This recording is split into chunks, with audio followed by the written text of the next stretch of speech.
Hello and welcome. I'm Lisa Ford, founder of the Australian Centre for Meditation and Mindfulness, and I'm joined today by Janet Etty-Leal. I've attended a couple of Janet's workshops and I've had the pleasure of serving alongside her on the board of Meditation Australia. Janet is an author, speaker and mindfulness educator, and she's taught creative, holistic mindfulness practices to both adults and children for more than 20 years. Her consultancy, Meditation Capsules, has provided mindful life skills programs for corporate, health, sport and community organisations and more than 100 schools and educational organisations. She's called to speak nationally and internationally as an expert in teaching meditation and mindfulness to children. She participated recently in the Meditation Australia conferences, the Meditation Australia Masterclass series, in the Positive Schools National Summit, and in 4 global mindfulness summits with Dr. Helen Maffini and Dr. Christopher Willard. And we are so blessed and fortunate to be bringing her Mindfulness for Children teacher training into the offerings at the Australian Centre for Meditation and Mindfulness. So it is such a pleasure to be here with you today. Thank you so much for joining me, Janet. The pleasure is entirely mine, Lisa. Thank you for inviting me. So what I love about meditation teaching is that it's a career that feels so personal. You know, it's a whole life practice. So I'm wondering, what was the impetus for you to start teaching meditation and mindfulness to children? Was there something specific in your life that brought you here, or what was it? Yes, I can really pinpoint almost the times in my life and the it's interesting because it's not just a date line, it's very much a heart line, isn't it? Yeah, absolutely. And so probably first and foremost is my love for children, because my background is that I worked for many years as an art teacher and with children in secondary level, but that began to expand with my work, and it expanded beyond art. I found myself involved with drama and, getting interlaced in my work with other fields. And so that was one of the key catalysts. And then the other catalysts were quite personal. When I was very young, I started school at a very young age, well below a year under the average age of the class. And I was, for whatever reason, I was sort of diagnosed as having a significant learning disability.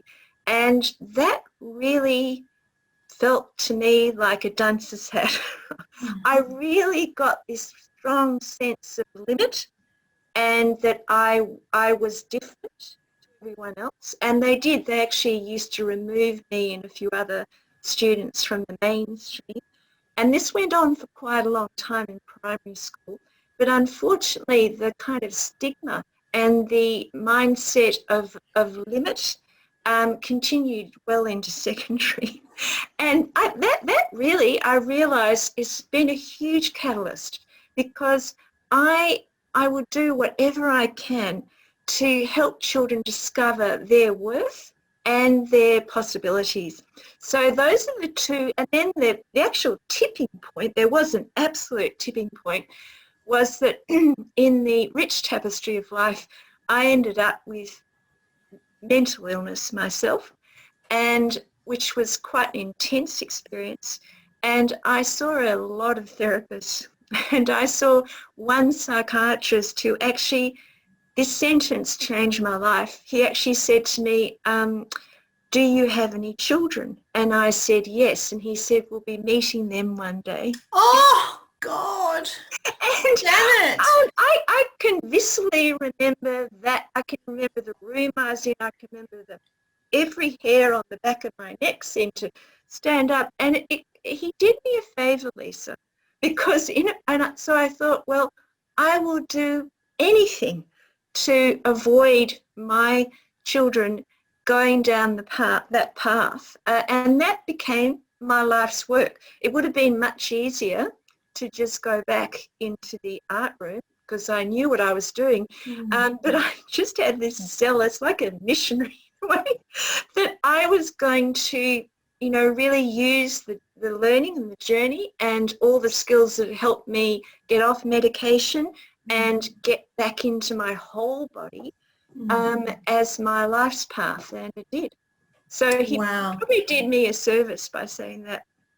It sounds like Yes, go on. It sounds like you have such deep, passionate purpose and such a strong sense of why you're doing this work, both as a teacher, which obviously brings great structure and understanding to the work that you do, but also, from a mental health perspective and from an understanding of the experience of a child, just being able to put yourself in a child's shoes is such a gift. And it sounds like you do that really, really beautifully.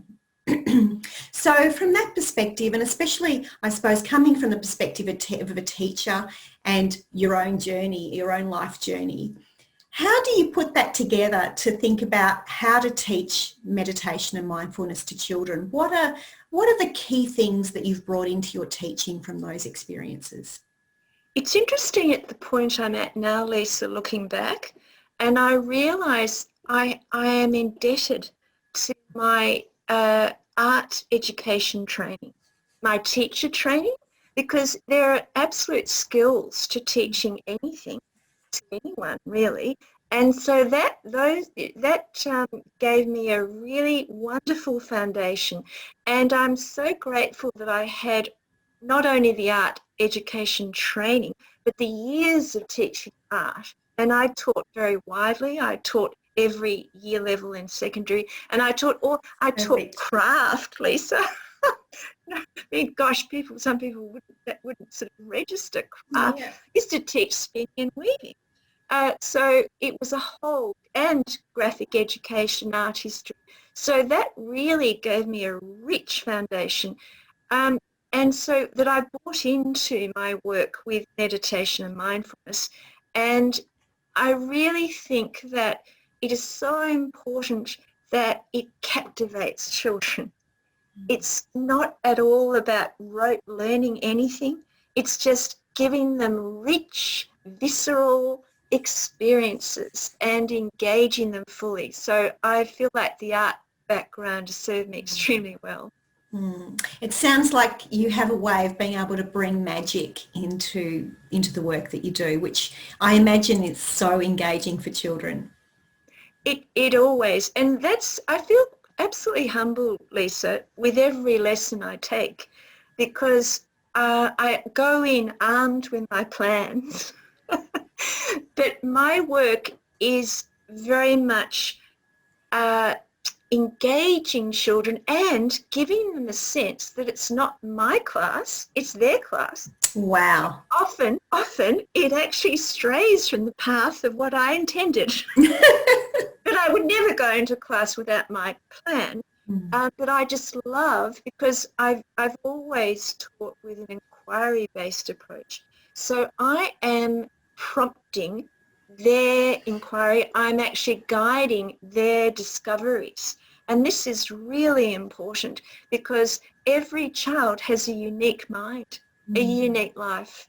And it's so important that they feel connected, that they really join their own dots, and it makes sense to them. It makes sense at the, frontal cortex level, but it goes deeper than that. It lands in their heart. And so that's essential to me. It sounds like you're offering children the opportunity to develop their own mastery and that they can really own what they're learning. Absolutely. And from that foundation, if all goes well, they will want to practice. It won't be a discipline. Yeah. It will actually, they will know it. And this is a big thing too, because we can all get stuck. We sort of prize the concept of self-knowledge, but it can be a dangerous thing, because the concept that we have of knowledge of ourselves can be quite limited, as I know only too well. So I want to prick bubbles of belief and get them. If I think of the character strength that is the key character strength that I'm always, having in my mind, myself personally, but also for them, it's curiosity. Because we all need to be lifelong learners. Yeah. And it's not about a set grid of self-knowledge. For me, it's actually about practicing knowing yourself, because we change.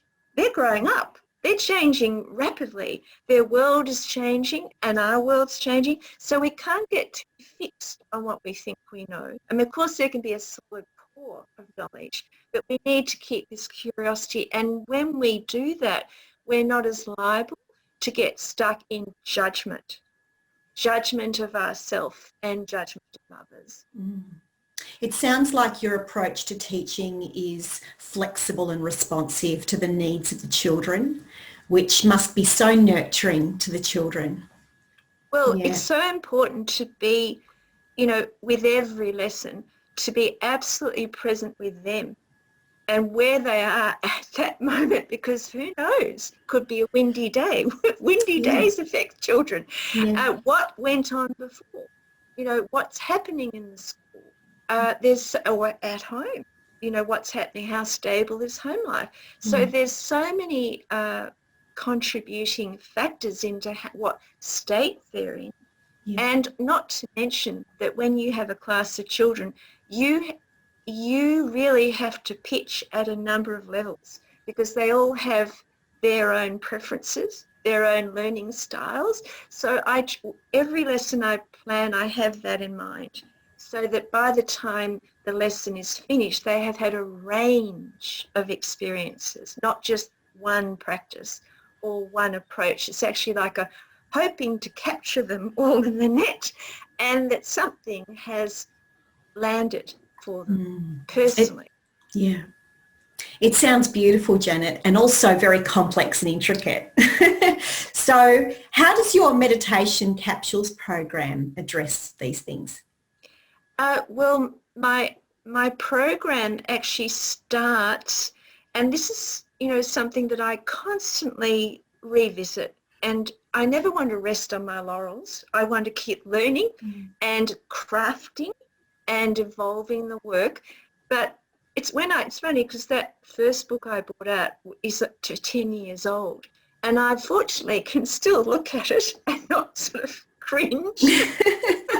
I'm still quite happy with the sequence, because I actually think you have to begin at the very outset, making sense, helping children understand why we're doing this, and the why, the personal why, sort of meeting that, and also giving them this is interesting, because some mindfulness programs for adults and children very much head-centric, brain-centric, but I look, the brain's fabulous and it's magnificent, but there's so much more to us than our brain.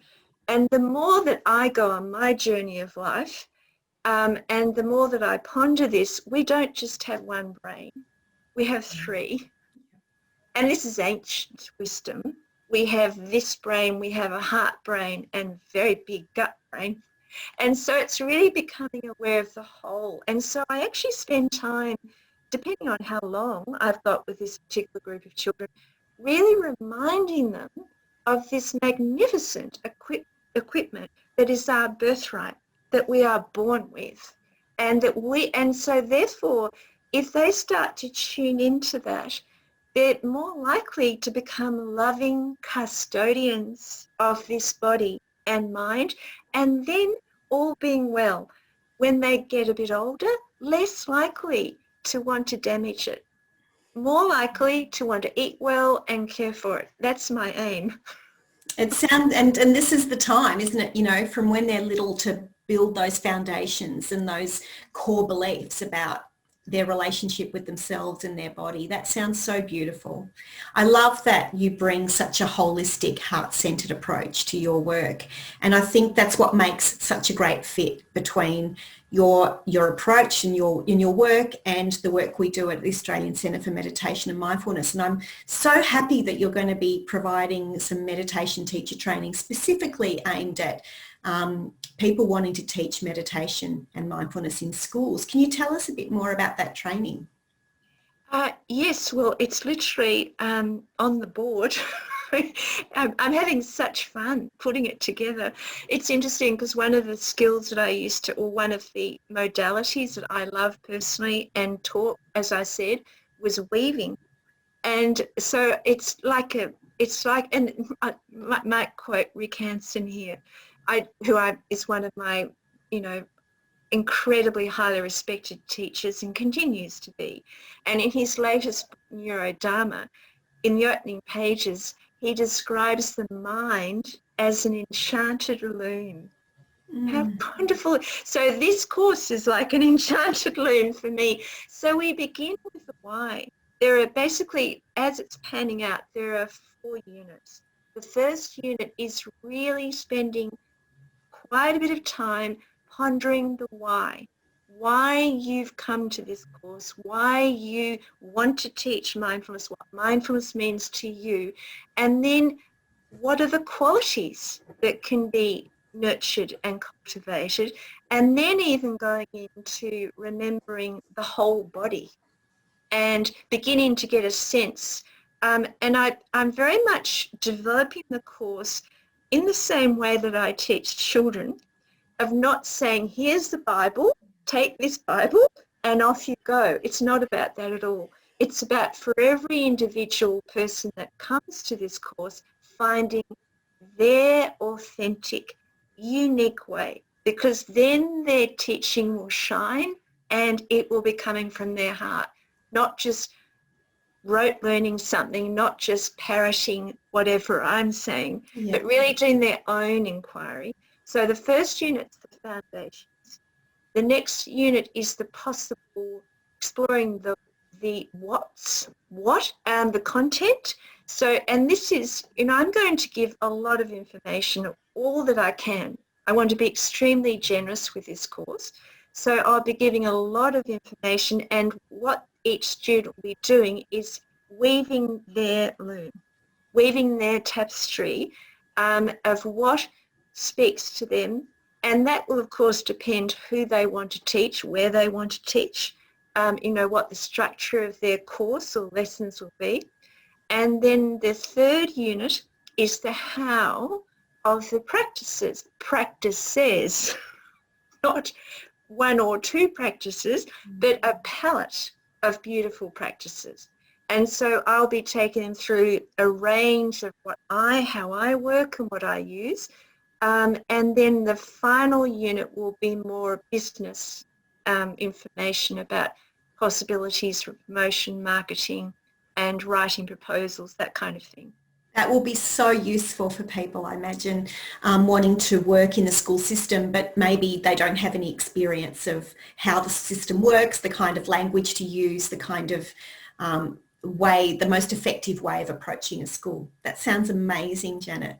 And this course is open to what kind of people? People who have already trained as meditation teachers elsewhere, or how does that work? Yes, I think that is really fundamental. There is a strong prerequisite, and that is that whoever is going to choose to come to this training actually has a committed person practice and has undertaken quite possibly your course, Lisa, or a comparable course. So because that underpins, that is the fundamental foundation. Yeah. So they could have done our course, they could have done another Meditation Australia registered training course in meditation teaching to come along. Yeah. Yes. And they and by that stage I imagine they'd have provisional membership. So this course would then entitle them to full membership of Meditation Australia, because you're also going to be providing a retreat and some supervision while they get started with their teaching. Yes.